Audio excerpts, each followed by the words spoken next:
नमस्कार, सत श्री अकाल, आदाब। मैं हूं Rohit Bose Roy. Programme self made में एक बार फिर आपका बहुत बहुत स्वागत है।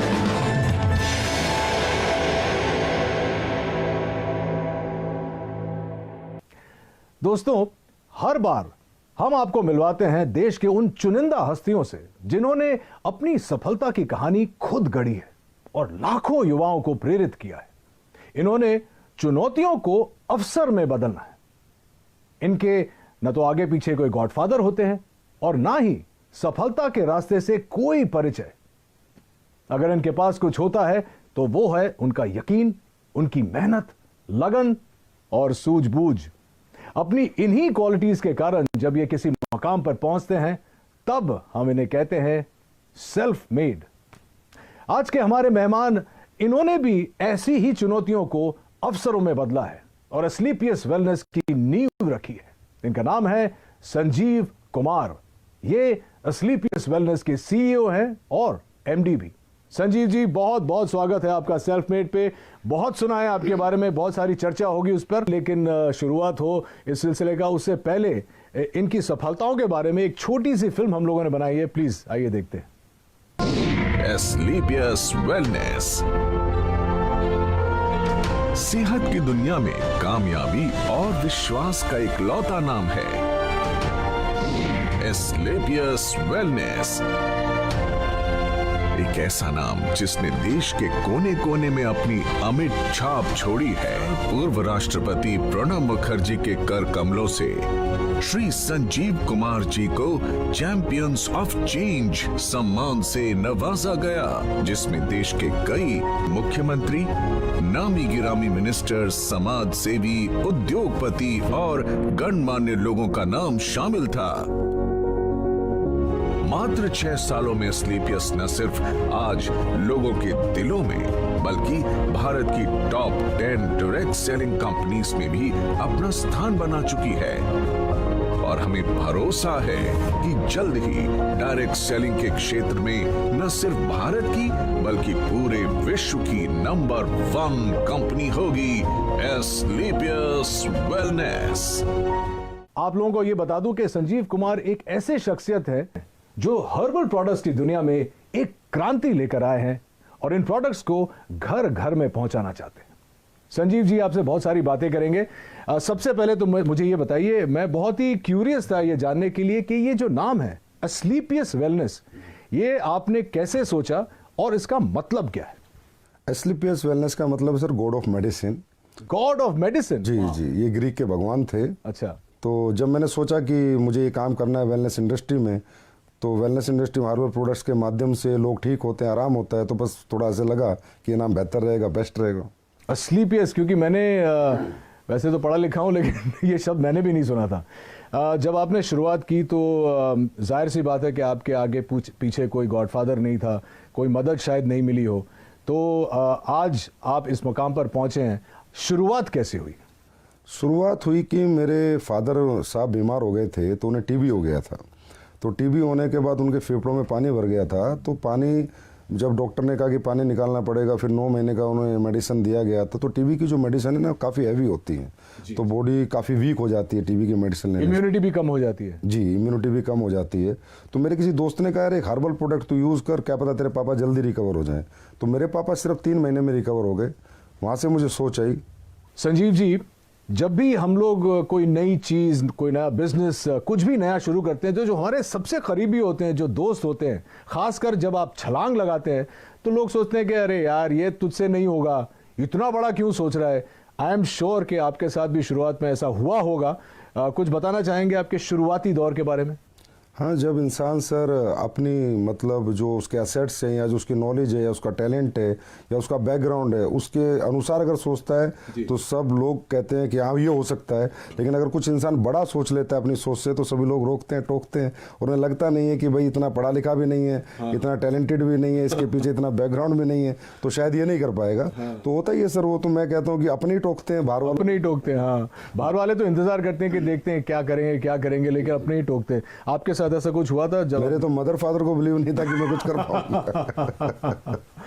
एक सवाल जो जहन में आ रहा है कि आपने खुद ही कहा कि आपका बैकग्राउंड ये नहीं था, तो आपने अस्क्लेपियस वेलनेस खोलने की सोची कैसे और कब? सर मैं हमेशा से सोचता था लाइफ में, मैं पहले जॉब में था तो सोचता था कोई अच्छा बिजनेस करना है। तो जब मैं बिजनेस के बारे में सोचता था तो एक थॉट हमेशा आती थी कि यार बिजनेस करने के बाद गालियां बहुत मिलती हैं, बिजनेसमैन को लोग पसंद नहीं करते। उसके पीछे रीज़न ये है कि लोगों की नीड होती है, वो सामान भी खरीद के लाते हैं, लेकिन फिर भी कहते हैं यार ये लालची है, इन लोगों ने ज़्यादा पैसा ले लिया। तो मैंने कहा कोई ऐसी इंडस्ट्री चुनूं, कुछ ऐसा सोचूं कि मैं लोगों से पैसे भी कमा लूं और लोग भी पैसे कमा लें, लेकिन जो प्रोडक्ट मैं उन्हें दूं वो उसके बाद मुझे ना मतलब डिग्रेड ना करे और कहें यार मज़ा आ गया आपके प्रोडक्ट को लेके, और प्रॉफिट भी मिल जाए और लोगों की दुआएं भी मिल जाएं। इससे अच्छा कुछ हो नहीं सकता। तो फिर मुझे समझ में आया ये वेलनेस इंडस्ट्री है, और वो भी हर्बल प्रोडक्ट्स के साथ अगर मैं काम करूंगा और लोगों को अच्छे प्रोडक्ट दूंगा, लोगों को उसके फ़ायदे आएंगे, रिजल्ट्स आएंगे, तो डेफिनेटली लोग मुझे दुआएं भी देंगे और एक अच्छी कंपनी भी हमारी ग्रो करेगी और लोग भी हमारे साथ ग्रो करेंगे। संजीव जी, एक बहुत इंटरेस्टिंग बात है आपके बारे में जो शायद कंज्यूमर्स नहीं जानते कि आपने ये सब करने से पहले 16 साल आपने भारतीय सेना में बिताए। जी सर। अरे सर, इसके बारे में तो कुछ बताना ही पड़ेगा। हाँ, जब मेरी जीवन की शुरुआत हुई थी तो शुरू मेरे फादर जो है वो आर्मी में थे, तो हमारा अच्छा। पूरा परिवार पीढ़ियों से आर्मी में, तो मुझे भी आर्मी बहुत पसंद थी। मैंने इतना ज़रूर कहा था फादर से मैं लॉन्ग लाइफ सर्विस तो नहीं करूँगा, लेकिन एक बार फौजी जरूर बनूंगा, क्योंकि जो फौजी बन के जो मिलता है सीखने को, समझने को, या जो मेहनत का जज्बा, या जो कॉन्फिडेंस मिलता है, या जो जीतने की जो आदत मिलती है, वो अपने आप में मतलब किसी इंस्टीट्यूट में नहीं मिल सकती, वो फौज की नौकरी करके वो कोई सिखा नहीं सकता है आपको। जी जी जी। कहाँ क्या पोस्टिंग थी, कुछ बताएंगे उसके बारे में? हाँ, मेरी पोस्टिंग अहमदनगर रही है, हिसार रही है, हम अपना कश्मीर में पुलवामा डिस्ट्रिक्ट जो आज पुलवामा में मिलिटेंसी 55 RR में मेरी पोस्टिंग रही है। और जब वो 55 RR खड़ी हुई थी तो सबसे पहले शिकार भी हम लोगों ने किए थे। अच्छा। तो मिलिटेंसी के साथ भी 3 साल निकाले हैं। उसके बाद मैं नाभा भी रहा हूँ और पठानकोट भी रहा हूँ। दोस्तों, मैं आपको यह भी बताऊं कि संजीव जी का जो बिजनेस मॉडल है वो उन सिद्धांतों पर आधारित है जहां लोग अपनी शर्तों पर आर्थिक स्वतंत्रता का जीवन बिता सकते हैं। लेकिन शुरुआत में ऐसा नहीं था। लोगों के मन में कहीं ना कहीं ये नेटवर्किंग इंडस्ट्री को लेकर बहुत सारे नेगेटिव विचार थे। चलिए जानते हैं कि इसका कारण क्या था Sanjeev ji. Sir, direct selling जो इंडस्ट्री है ये बहुत ही इथिकल है और इसका नेचर ऑफ वर्क भी बहुत ब्यूटीफुल है। यहाँ कोई भी आदमी अपना भविष्य बना सकता है, लेकिन ये मॉडल ऐसा है कि इसमें ग्रोथ भी अच्छी आती है, समय से आती है, और कोई भी व्यक्ति ग्रोथ कर लेता है, और ये प्रॉफिटेबिलिटी भी इसमें अच्छी है, इंडिविजुअल के लिए भी और कंपनीज के लिए भी। तो इस मॉडल को कॉपी करके कुछ लोगों ने ये वे ऑफ वर्किंग कॉपी करके कुछ गलत कंपनियां मार्केट में आती हैं। अच्छा। जो होती हैं 200 रुपये दो, 400 रुपये देंगे, या आप 1,000 लाख रुपए दे दो तो महीने के 3-3 हज़ार की सैलरी देंगे। सैलरी बेस्ड कंपनी, इन्हें मनी रोटेशन कंपनियां कहते हैं, चिट फंड कंपनियां कहते हैं। तो ऐसी बहुत सी कंपनियां इन डायरेक्ट सेलिंग मॉडल की आड़ में आके और मार्केट को गंदा कर जाती हैं। तो फिर जब हम लोग भी मार्केट में जाते हैं तो लोग हमें भी उन्हीं नज़र से देखते हैं। हम प्रोडक्ट बेस हैं, हमारी फैक्ट्री है, मैन्युफैक्चरर हैं, लेकिन लोग इसी नज़र से देखते हैं कि वो 2 के 4 करने वाले तो नहीं। तो इस वजह से बहुत सी कंपनी आई, उन्होंने बहुत मार्केट गंदा किया। अब गवर्नमेंट काफ़ी सख्त हुई है, काफ़ी अच्छे रूल्स लेकर आई है, और डायरेक्ट सेलिंग के लिए अलग से रूल्स लेकर आई है जो इथिकल कंपनीज है। कंज्यूमर अफेयर्स इन्वॉल्व हो गया अभी इसमें। तो अब जाके थोड़ा सा मार्केट धीरे धीरे पॉजिटिव हो रहा है, और यंगस्टर भी इस बिजनेस की तरफ धीरे धीरे खिंच रहा है और इसको समझ रहा है। आपके साथ हुआ था ऐसे शुरुआत में कि लोग भी आपको देखते थे कि पता नहीं संजीव जी क्या कहना चाह रहे हैं, क्या बेचेंगे, कैसे? सर, शुरुआत में ऐसा नहीं हुआ कि हम जाते तो लोग मिलते ही नहीं थे। अच्छा भाई, ये तो वही लोग हैं जो टोपी पहनाते हैं। तो इसी कारण से, क्योंकि इंडस्ट्री खराब कर दी गई, जबकि इंडस्ट्री यूएसए और कनाडा अगर हम जाएं, जी जी, आउटर कंट्रीज, तो बहुत रिस्पेक्ट है इस इंडस्ट्री का, बहुत रिस्पेक्ट से इसको देखा जाता है, क्योंकि वहाँ इथिकल कंपनी लाइक एमवे आपने सुना होगा, हर्बल लाइफ सुना होगा, ये अच्छी अच्छी FLP हैं, ये अच्छी अच्छी कंपनियां हैं, और बहुत सालों से ये लोग काम कर रहे हैं, और बहुत अच्छी ग्रोथ यंगस्टर्स ने यहाँ पाई है। किसी भी एज उम्र के इंसान ने यहाँ पर अच्छी ग्रोथ भी पाई है, सक्सेस भी पाई, और कंपनियां भी आज बहुत अच्छे लेवल पर है, और बहुत अच्छे सभी कंपनियां प्रोडक्ट भी बना रही हैं। भारतीय सेना से सेवानिवृत्त होने की वजह से ही शायद संजीव देश और देशवासियों को सबसे आगे रखते हैं, और हमेशा बेहतरीन उत्पादों को हमारे तक लाने की पूरी चेष्टा करते हैं। संजीव के जीवन और उनके डायरेक्ट सेलिंग मॉडल के बारे में बहुत कुछ जानना है, लेकिन इस छोटे से ब्रेक के बाद कहीं मत जाइएगा।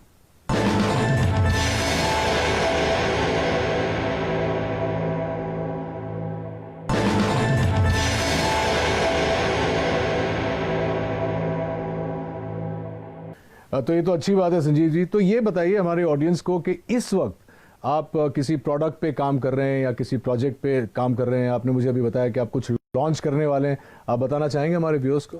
हाँ सर, प्रोडक्ट पे हम बहुत काम कर रहे हैं। अभी सप्लीमेंट्स पे हम काम कर रहे हैं, जैसे हर्बल पे हमने बहुत काम किया है। हर्बल पे भी काम कर रहे हैं, कुछ एडवांस लेके आ रहे हैं, कुछ एडवांस हर्बल प्रोडक्ट, कुछ एडवांस फूड सप्लीमेंट्स जो कि लोगों की हेल्थ के लिए अच्छे रहें, लोगों की वेलनेस के लिए अच्छे रहें। क्योंकि कहीं ना कहीं आजकल लाइफ स्टाइल डिजीज़ की मारामारी हो रखी है, हर इंसान लाइफ स्टाइल डिजीज़ से कहीं ना कहीं ग्रसित है। और लाइफ स्टाइल डिजीज़ से इंसान तभी बच सकता है एक तो अपना लाइफ स्टाइल सुधारे और कहीं ना कहीं ऑर्गेनिक की तरफ जाए, हर्बल्स की तरफ जाए, अच्छे सप्लीमेंट्स यूज़ करे। क्योंकि आज फूड में जो हम खाना खाते हैं उसमें इतनी सारी चीज़ें नहीं है, जो प्रोटीन मिनरल हमें चाहिए, जो कार्बोहाइड्रेट चाहिए, वो प्रॉपर मात्रा में नहीं मिल पाते। तो इसलिए कहीं ना कहीं सप्लीमेंट्स का भी सहारा लेना पड़ता है। तो हम लोग हमेशा ही एडवांस कुछ ना कुछ नया करते रहते हैं और हमेशा नया करते रहेंगे। हाँ, एक और इंटरेस्टिंग क्वेश्चन है, क्योंकि आप क्वालिटी की बात कर रहे हैं। अक्सर देखा जाता है, चाहे वो इंडस्ट्रीज में हो, चाहे वो सप्लीमेंट इंडस्ट्री में हो, रेस्टोरेंट्स में हो, जब शुरुआत होती है तो जैसे एक फिल्म का प्रीमियर होता है तो बहुत लार्ज प्रीमियर होता है। उसके बाद धीरे धीरे जो होता है वो क्वालिटी प्रोडक्ट्स की और खाने की और टेस्ट की और इन चीज़ों की जो क्वालिटी है वो हमेशा डिक्लाइन होती जाती है समय के साथ साथ। हमारे कुछ दोस्त हैं रेस्टोरेंट बिजनेस में, वो बोलते हैं कि यार एक बार लोग यूज्ड टू हो जाते हैं इस जगह में आने के लिए तो इतनी खिचखिच नहीं होती है। क्या आपका मानना है कि ये आपकी इंडस्ट्री में भी होता है और क्या आप इससे सहमत हैं? बिजनेस सेंस पे डिपेंड करता है, उसकी मेंटलिटी पे डिपेंड करता है कि वो कहाँ तक जाना चाहता है, कितना बिजनेस करना चाहता है, लोगों के दिल में रहना चाहता है या दिमाग में रहना चाहता है, निकलना चाहता है। होता है सर, क्या होता है कि एक प्रोडक्ट आपने 10 साल पहले बनाया, उसकी कॉस्ट 1 रुपये थी, तो 10 साल बाद जो इंग्रेडिएंट आपका आ रहा है उसकी कॉस्ट 1.5 रुपया हो गई। तो जो ओनर्स होते हैं या बिजनेसमैन होते हैं वो डर जाते हैं कि यार मैं इसको 4 रुपये का बेच रहा था, अगर 6 का किया तो लोग कहीं ना कहीं मेरा प्रोडक्ट खरीदना बंद कर देंगे। तो ये जो कॉम्पिटिटिव मार्केट है सस्ता महंगे वाला, कि सस्ता लेंगे या लगातार इसी रेट में देंगे, डरे हुए लोग हैं। फियर होता है बिजनेसमैन को, फिर मुझे बिल्कुल नहीं होता। मेरा जैसे ही रेट बढ़ता है इंग्रेडिएंट्स का, अभी पीछे अभी जो सिचुएशन कोविड की थी, तुलसी के रेट हाइप हुए, अश्वगंधा हाइप हुआ, गिलोय हाइप हुआ, तो मैंने भी अपने प्रोडक्ट के थोड़े बहुत रेट इंक्रीज कर दिए, पर मैंने आज तक क्वालिटी नहीं कराई। 6 साल हो गए मुझे, मेरे क्वालिटी में मेरा कोई कॉम्प्रोमाइज़ नहीं है। क्योंकि क्वालिटी एक ऐसी चीज़ है जो कस्टमर को आपके पास बार बार ला सकती है। आप प्रेशर सेलिंग, कन्वेंस सेलिंग एक बार कर सकते हो, लेकिन रीसेलिंग तो आपके क्वालिटी प्रोडक्ट्स ही करेंगे। Fantastic, I am so glad कि आप ऐसा सोचते हैं, क्योंकि बहुत कम लोग ऑनेस्टली ऐसा सोचते हैं। और जितने मैं भी फिटनेस में हूँ और बिकॉज मैं एक्टर हूँ, मुझे देखना पड़ता है कि जो बेस्ट क्वालिटी मुझे मिले, चाहे खुराक से हो या सप्लीमेंट से हो, वो मेंटेन करना बहुत ज़रूरी है। I am very glad that you think like that. आपने डायरेक्ट सेलिंग के लिए आप कुछ भी सेल कर सकते थे, आपने हर्बल प्रोडक्ट्स ही क्यों चुने? सर, हर्बल प्रोडक्ट चुनने का कारण ये है, सबसे पहला कारण तो मेरी फैमिली में एक ऐसी घटना हुई थी कि मेरे पापा को टीबी हो गया था। तो उनके फेफड़ों में जब पानी भर गया था, तो जो डॉक्टर्स 9 महीने का कोर्स देते हैं टीबी में, तो बड़ी हैवी मेडिसिन्स होती हैं, 1000 1500 mg की, तो बहुत वीकनेस आ जाती है लाइफ टाइम के लिए। तो मैंने ऐसी किसी फ्रेंड से पूछा, मैंने कहा यार कोई हर्बल में चीज़ें आती है, तो उसने मुझे एक सप्लीमेंट दिया था, मेरे पापा को मैंने दिया, तो 3 महीने में मेरे पापा रिकवर हो गए। और मैं पहले ही सोचता था कि मैं जो भी कुछ बेचूंगा ऐसा बेचूंगा जहाँ मुझे लोगों की दुआएं भी मिले और मेरा बिजनेस भी चले और लोग भी कहीं ना कहीं खुश रहे। तो ये सोच के मैंने थोड़ा रिसर्च किया कि मुझे क्या बेचना चाहिए। तो हर्बल प्रोडक्ट्स क्या होता है सर, हमें 2 तरह के फूड होते हैं, एक गॉड मेड फूड, एक man made food. Biscuit, chow mein, Pepsi, ये सब कोल्ड ड्रिंक्स वगैरह जो भी चीज़ें हैं, ये सारे मैन मेड है। और एक गॉड मेड है, एप्पल, ऑरेंज, पपीता, ये सब भगवान ने बनाया हुआ है। तो हर्बल भगवान का बनाया हुआ है। तो मैंने सोचा इंसान भगवान की बनाई हुई जितनी चीज़ें यूज़ करेगा उतना फिट रहेगा, उतना फाइन रहेगा और वो ठीक रहेगा, बीमार नहीं रहेगा। वैसे भी हमारे देश में आपको पता है बीमारी बहुत ज़्यादा है और बेरोजगारी भी बहुत ज़्यादा है। तो ये दोनों चीज़ों को मद्देनज़र रखते हुए मैंने ये सोचा कि एस्लीपियस बनाते हैं, बीमारी भी खत्म हो और बेरोजगारी भी खत्म हो। तो चलिए अब जानते हैं इनकी प्रोडक्शन यूनिट के बारे में। ये डायरेक्ट सेलिंग तो करते ही हैं, लेकिन ये खुद प्रोड्यूस भी करते हैं, विच इज़ वाई इनकी क्वालिटी कभी भी नहीं गिरती है। कुछ बताइए प्रोडक्शन यूनिट के बारे में। Sir, production unit direct selling में होना निहायत ही ज़रूरी है। अगर डायरेक्ट सेलिंग आप करें, डायरेक्ट सेलिंग मतलब आपका प्रोडक्ट फैक्ट्री में बने, आपके डायरेक्ट सेलर के पास आए और सीधा कस्टमर तक जाए, that is called pure real ethical direct selling. अगर आप कई थर्ड पार्टी मैन्युफैक्चरिंग करा रहे हैं, फोर्थ पार्टी करा रहे हैं, तो आपको पता ही नहीं कि वो डायरेक्ट सेलिंग नहीं हुई, वो एक तरह की ट्रेडिंग हुई। तो ये मेरे दिमाग में पहले दिन से था कि अगर मैं डायरेक्ट सेलिंग करूँगा तो प्योर डायरेक्ट सेलिंग करूँगा। तो आज हमारी सर 2 फैक्ट्रियाँ ऑलरेडी हैं और 2 फैक्ट्रियाँ भी हमारी बन रही हैं। प्रोडक्शन यूनिट में 400 के पास लोग काम करते हैं, बहुत बड़ी R&D टीम है, बहुत बड़े लैब हमने इस्टेब्लिश कर रखा है जिसके प्रोडक्ट की गुणवत्ता बरकरार रहे, गुणवत्ता बनी रहे, क्वालिटी बनी रहे। तो जयपुर में सर सीतापुरा में हमारी मैन्युफैक्चरिंग यूनिट्स हैं। और अभी हमारी काफ़ी 1 लाख स्क्वायर फीट में एक नई मैन्युफैक्चरिंग यूनिट तैयार हो रही है और 6 महीने बाद फिर 1 लाख स्क्वायर फीट में दोबारा एक तैयार। Very very impressive. मैंने कुछ देर पहले R&D के बारे में बात किया था और अब आप कह रहे हैं कि आपकी खुद की जो प्रोडक्शन यूनिट है तो आप क्वालिटी कंट्रोल करते हैं, तो सोर्सिंग के बारे में आपका मतलब उसमें भी आपका 100% योगदान है कि सोर्सिंग भी आप खुद ही करते हैं, R&D के ऊपर भी आप बैठते हैं? जी सर, सोर्सिंग ही सबसे बेस है सर। अगर प्रोडक्ट का आपके इंग्रेडिएंट्स रॉ मटेरियल की सोर्सिंग अच्छी नहीं होगी, क्योंकि देखिए सर रॉ मटेरियल भी ट्रेडर ही बेच रहे हैं। अब हमारे देश में तो ये है कि जी अश्वगंधा का ओरिजिनल का रेट है 1300 रुपये और आप कहोगे मुझे एक्सट्रैक्ट दे दे तो बोला 5:1 का ले ले 1300 रुपये, मतलब जहाँ 5 किलो का 6500 रुपये रेट है 1300 का एक्सट्रैक्ट मिल रहा है तो प्योर एक्सट्रैक्ट हो ही नहीं सकता। इसलिए सोर्सिंग में हमें बहुत ज़्यादा सीरियस रहना पड़ता है, समझदार बन के सोर्सिंग करते हैं। तो हम लोग ज़्यादातर जंगलात की सोर्सिंग करते हैं, मध्य प्रदेश जंगलात, उत्तराखंड जंगल से गवर्नमेंट के जो इंग्रेडिएंट्स गवर्नमेंट की जो सोसाइटी है उनसे हम प्रोडक्ट खरीदते हैं, प्लस कॉन्ट्रैक्ट फार्मिंग कराते हैं और तकरीबन हम कोशिश करते हैं कि हमें रॉ हर्ब्स अच्छी मिले, क्योंकि सर रॉ हर्ब्स अच्छी होंगी तभी प्रोडक्ट अच्छे बनेंगे, नहीं तो अच्छे नहीं बन सकते। और इतने प्रोडक्ट्स आप जो ऑर्गेनिक सोर्सिंग करते हैं उसके बाद का प्रोसेस भी R&D करते हैं? जी, उसके बाद R&D बहुत होती है सर, प्रोसेसिंग होती है, एक प्रोडक्ट बनता है, उसकी स्टेबिलिटी टेस्ट होता है, 1-1 साल 3-3 महीने के टेस्ट हैं, 6-6 महीने के टेस्ट हैं, स्टेबिलिटी उसकी कितनी है, वो गर्मी में ख़राब तो नहीं होगा, किस मौसम को सभी मौसम में सूट करेगा नहीं करेगा, तो काफ़ी अच्छा लंबा चौड़ा प्रोसेस होता है। उसके बाद प्रोडक्ट बाजार में आता है। दोस्तों, कहते हैं कि हर्बल प्रोडक्ट्स आपकी जिंदगी बदल सकता है और एस्क्लेपियस वेलनेस ने इसे अक्षरशः साकार कर दिखाया है अपने बेहतरीन वेलनेस प्रोडक्ट्स और डायरेक्ट मार्केटिंग मॉडल के जरिए। अपने इन्हीं प्रयासों के लिए संजीव कुमार जी को भारत के पूर्व राष्ट्रपति श्री प्रणब मुखर्जी ने चैंपियंस ऑफ चेंज अवार्ड से नवाजा। संजीव के साथ बहुत सारी बातें करेंगे, लेकिन इस छोटे से अंतराल के बाद कहीं जाइएगा मत।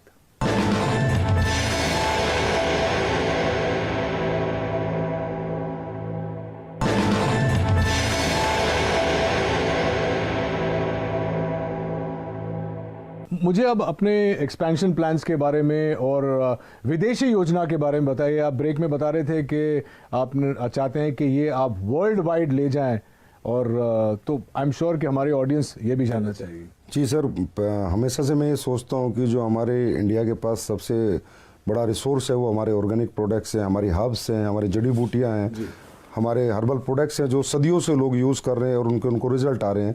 लेकिन आज बाहरी कंट्रियों में भी अभी ये लोग मानने लगे हैं। अभी खासकर ये सिचुएशन जो है इसमें सबको बिलीव हो गया कि इम्यून सिस्टम स्ट्रॉन्ग होना चाहिए, और स्ट्रॉन्ग करने के लिए जो हमारी हर्ब्स हैं, तुलसी है, गिलोय, अश्वगंधा बहुत अच्छा काम करती हैं। तो मेरा 100% प्लान है कि एक दिन वर्ल्ड की हर कंट्री में एस्क्लेपियस वेलनेस या अपना हर्बल बिजनेस करेगी, डायरेक्ट सेलिंग करेगी, और उसी प्लान के अनुसार ही मैं अपने सेटअप और अपने बैकअप तैयार कर रहा हूँ। और आपको अगले 2-3 साल में देखने को मिलेगा कि किसी ना किसी कंट्री में हम लॉन्च हो चुके होंगे। संजीव जी, एक सवाल जो मैं पूछना चाह रहा था वो ये है कि अक्सर लोगों का ये मानना है, मेरा भी ये मानना है कि आप अगर मध्य वर्ग से शुरू करते हैं या लोअर मिडिल क्लास से शुरू करते हैं, बहुत वक्त लग जाता है अमीर बनने में, पैसे कमाने में, बहुत जद्दोजहद करनी पड़ती है। लेकिन आपका ये मानना है कि डायरेक्ट सेलिंग करके you can get rich quick and do it the right way. इसके बारे में कुछ बताइए, क्योंकि हमारी जो युवा पीढ़ी है वो इस वक्त आपका शो देख रही है और वो भी जानना चाहती है कि हाउ। नहीं सर, बहुत जल्दी बहुत अमीर नहीं बन सकता, लेकिन हाँ कम समय में बहुत अमीर बन सकता है। तो डायरेक्ट सेलिंग युवा की अगर मैं बात करूँ, यंगस्टर्स की मैं बात करूँ, तो हर यंगस्टर आज स्ट्रगल कर रहा है और सोच रहा है कि मुझे सरकारी नौकरी मिले, प्राइवेट मिले, या कोई मैं अपना बिजनेस करूँ। और ये सब चीज़ों में सर मैंने कहा कि डिग्रियाँ लगेंगी, पैसे लगेंगे, एसेट्स लगेंगे, तो ये सबके पास नहीं होता। इसलिए बहुत से लोग बेरोजगार हैं, अनएम्प्लॉय रहते हैं, जबकि उनके पास टैलेंट होता है, उनके पास कॉन्फिडेंस होता है, उनके पास मेहनत करने का जज्बा होता है। और यंगस्टर जितना जज्बा कैरियर बनाने का एक बुजुर्ग के पास तो नहीं होता सर। तो मैं हर यंगस्टर से एक आह्वान जरूर करूंगा कि आप इस इंडस्ट्री में लगातार काम करें या ना करें, पर एक बार करके जरूर देखें और इस इंडस्ट्री के नेचर ऑफ वर्क को देखें। इसकी स्किल्स यहाँ पर डेवलप होंगी, आपकी पर्सनैलिटी यहाँ पर डेवलप होंगी। अगर आप इस काम में कामयाब नहीं भी हो पाए तो भी इसकी जो स्किल्स और जो पर्सनैलिटी और जो ट्रेनिंग मॉडल है वो अगर आपने ले लिया तो दुनिया के किसी भी काम में आप कामयाब हो सकते हैं, क्योंकि ये इंडस्ट्री सर कंप्लीट इंडस्ट्री है, सही कहें तो कंप्लीट लाइफ है। संजीव जी, यहाँ पे एक मानना है, शायद मैंने भी सुना है कि बहुत सारे लोग आ जाते हैं, जैसे आपकी बात सुन के मुझे देख के सब आ जाएंगे डायरेक्ट सेलिंग में, लेकिन बहुत जल्दी फेल भी हो जाते हैं तो मायूस होकर छोड़ के चले जाते हैं। उनके लिए क्या कहना चाहिए? सर रियली डायरेक्ट सेलिंग को हर इंसान को डीप नॉलेज नहीं होती, समझ नहीं पाता, क्योंकि एजुकेशन जो लेवल है डायरेक्ट सेलिंग का आज भी इंडिया में उतना प्रॉपर नहीं है जैसा होना चाहिए। लोग ये सोच के आते हैं कि ये कोई मतलब यहाँ पर फटाफट आपके पैसे बन जाएंगे, साल 2 साल में आप अमीर बन जाएंगे। ये एक बेम्बू ट्री का प्रोसेस है सर। जैसे चाइना में एक बेम्बू ट्री होता है, 6 साल तक उसमें थोड़ी भी ग्रोथ नहीं होती, लेकिन 6 साल बाद इकट्ठा वो 60 फीट बढ़ जाता है। तो यहाँ पर क्या टीम बिल्डिंग है सर। अगर हमारी 2 की टीम है तो कम पैसे आएंगे, 4 की है तो थोड़ा ज़्यादा आएंगे, लेकिन अगर हमारी टीम 4000 की है, 40,000 की है, 4 लाख की है तो बहुत ज़्यादा आएंगे, लेकिन उस टीम मल्टीप्लिकेशन में बनाने में थोड़ा समय लगता है। एटलीस्ट मैं कहता हूँ कि डायरेक्ट सेलिंग करने वाले किसी भी व्यक्ति को किसी भी कंपनी में कम से कम 5 साल देने चाहिए। उसके बाद उसे देखना चाहिए खड़े होकर कि आज मैं कहाँ पर हूँ, मेरी क्या ग्रोथ है, मेरी क्या सक्सेस है। और सर कोई भी व्यक्ति अगर यहाँ 5 साल टिक कर इस बिजनेस को करे तो यहाँ इतना बड़ा मल्टीप्लिकेशन होता है सर कि इंसान की लाइफ का भी, इंसान की इनकम का भी, इंसान की पर्सनैलिटी का भी, कि ही विल मतलब वो एहसास करता है 5 साल बाद कि हाँ मैंने कोई अच्छा बिजनेस चुना और मैंने कोई अच्छी ग्रोथ पाई। 2 सवाल मैं जाने से पहले आपको पूछना चाहूँगा। सबसे पहले तो आप कोई संदेश देना चाहेंगे हमारे व्यूअर्स को अपने बारे में, या अपने मॉडल के बारे में, या अपनी एथिक्स के बारे में? मेरा यही संदेश है कि एसलीपीएस वेलनेस बहुत इथिकल और अपने प्रिंसिपल पे चलती है। हमारी अपनी वैल्यूज़ हैं और हम लोग यही सोचते हैं कि हम बेहतर से बेहतर प्रोडक्ट कैसे बनाएं, बेहतर से बेहतर सर्विस कैसे दें, और लोगों को प्रोडक्ट देने के बाद उन्हें रिपीट अपने पास लेके आए और लोग कहें कि हमने यूज़ किया प्रोडक्ट, हमने पैसे नहीं गंवाए, और ये प्रोडक्ट जो इस पर्पज़ से हमने लिया था वो पर्पज़ हमारा सोल्व हो गया।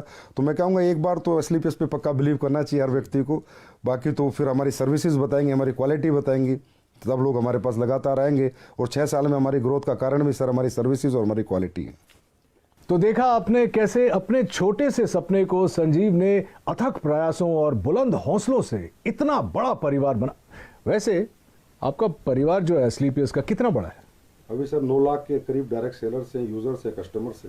9 लाख? जी सर। वाह। और इस 9 लाख के परिवार को हम और आप एसलीपीएस फैमिली की तरह जानते हैं। उम्मीद है कि आपको भी संजीव की कहानी सुनकर प्रेरणा मिली होगी। आज के हमारे अंक में बस इतना ही। अगले अंक में इन्हीं की तरह किसी और इंटरेस्टिंग शख्सियत से मुलाकात होगी। Till then take care of yourself and please stay safe, maintain social distance and mask. This is Rohit Roy saying नमस्कार।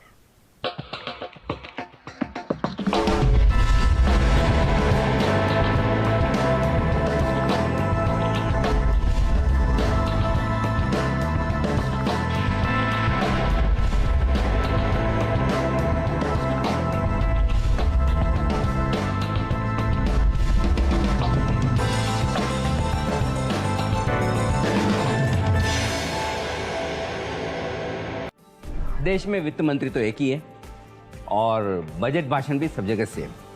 400 से ज्यादा न्यूज चैनल्स।